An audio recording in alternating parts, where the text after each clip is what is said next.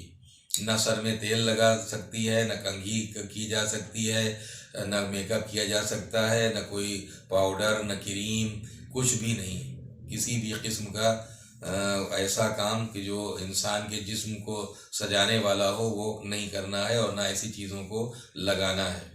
بدن پر تیل ملنا، کسی بھی طرح کی تیل کی مالش نہیں کی جا سکتی۔ اگر خدا نخواستہ کسی کے کوئی درد ہے اور وہ کوئی ٹیوب وغیرہ استعمال کرتا ہے تو اس میں کوئی حرج نہیں ہے دوا کے طور پر، لیکن عام حالات میں، حالت احرام میں تیل وغیرہ کی مالش نہیں کی جا سکتی اور نہ سر میں تیل لگایا جا سکتا ہے۔ بدن کے بال صاف کرنا، کہیں کے بھی سر سے پیر تک کہیں بھی کسی بھی حصے کے انسان حالت احرام میں آنے کے بعد بالوں کو صاف نہیں کر سکتا ہے۔ ہاں مستحب ہے کہ ظاہر ہے کہ غسل سے پہلے ان جگہوں کو صاف کر لے، مثلا بغل کے بال ہیں یا زیر ناف کے بال ہیں تو ان کو صاف کرنے کا حکم بھی ہے، لیکن وہ بھی مطلب واجبات میں سے نہیں ہیں۔ اگر آپ آمدن چھوڑ بھی دیں گے یا ایسا موقع نہیں ہے، محل نہیں ہے تو اس میں کوئی حرج نہیں ہے، لیکن بہرحال حالت احرام میں آ جانے کے بعد، محرم ہو جانے کے بعد آپ کو اپنے جسم کے کسی بھی حصے کے بال صاف کرنے کی پرمیشن اور اجازت نہیں ہے، حرام ہے۔ مردوں کے لیے سر ڈھانپنا، دھوپ ہو کچھ بھی ہو آپ کو سر نہیں ڈھانپنا ہے، لیکن یہ صرف مردوں کے لیے ہے۔ عورتیں تو بہرحال نامحرم اگر موجود ہیں تو ہر حال میں ان کو اپنا سر ڈھانک کر رکھنا ہی رکھنا ہے، بلکہ شریعت نے جتنا پردہ واجب کیا ہے ہر حال میں لیڈیز کو اس پردے کا خیال رکھنا چاہیے، وہ چاہے بریک فاسٹ کے لیے جائیں اور چاہے ڈنر کے لیے جائیں اور چاہے لنچ کے لیے جائیں، یا کہیں بھی اگر اپنے روم سے باہر نکلتی ہیں نامحرم موجود ہیں تو آپ ایک عبادت کے لیے ہو گئی ہیں، لہذا کہیں ایسا نہ ہو خدا نخواستہ کہ اس ہمارے کسی گناہ کی وجہ سے ہمیں وہ عبادت کا ثواب ہمیں نہ مل سکے یا ہماری جو محنت ہے وہ برباد ہو جائے۔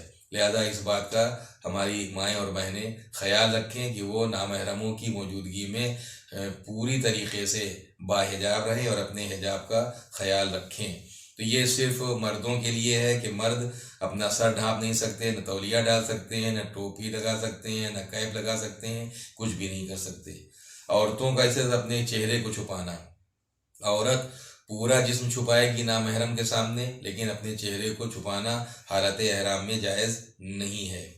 اسی طریقے سے پانی میں سر ڈبونا، یعنی اگر کوئی حوض یا دریا ہے یا آدمی کہیں نہانا چاہتا ہے تو ظاہر اس کا کوئی موقع نہیں ہوتا ہے، لیکن پھر بھی بہرحال ہے کہ حالت احرام میں سر ڈبونا بھی صحیح نہیں ہے۔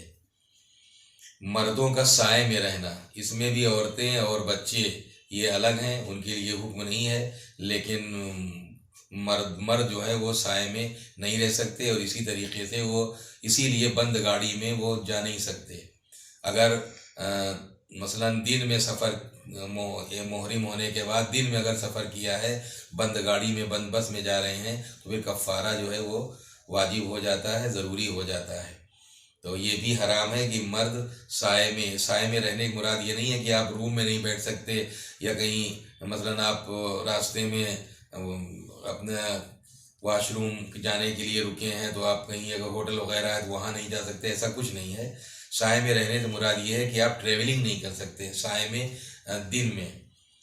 رات میں تو بہرحال آیت اللہ سیستانی کے فتوے کے مطابق رات میں ٹریولنگ ہو سکتی ہے، لیکن عورتوں کے لیے ایسا کوئی مسئلہ نہیں ہے بہرحال۔ لیکن چونکہ عورتیں بھی ساتھ ہیں تو جب مرد جائیں گے تو عورتیں بھی جائیں گی، کوئی الگ الگ تو ہوتا نہیں ہے۔ اسی طرح سے جسم سے خون نکالنا یہ بھی حالت احرام میں جائز نہیں ہے۔ ناخن کاٹنا حالت احرام میں جائز نہیں ہے۔ دانت اکھاڑنا یا نکالنا جائز نہیں ہے، اور ہتھیار لے کر چلنا یہ بھی جائز نہیں ہے۔ تو یہ تقریباً 25 چیزیں ہیں جو احرام باندھنے کے بعد حرام ہو جاتی ہیں۔ ان تمام چیزوں کا آپ کو خیال رکھنا ہے۔ وآخر دعوانا ان الحمد للہ رب العالمین۔ انشاءاللہ آگے دوسری کلپ میں آپ کی خدمت میں گزارشات پیش کیے جائیں۔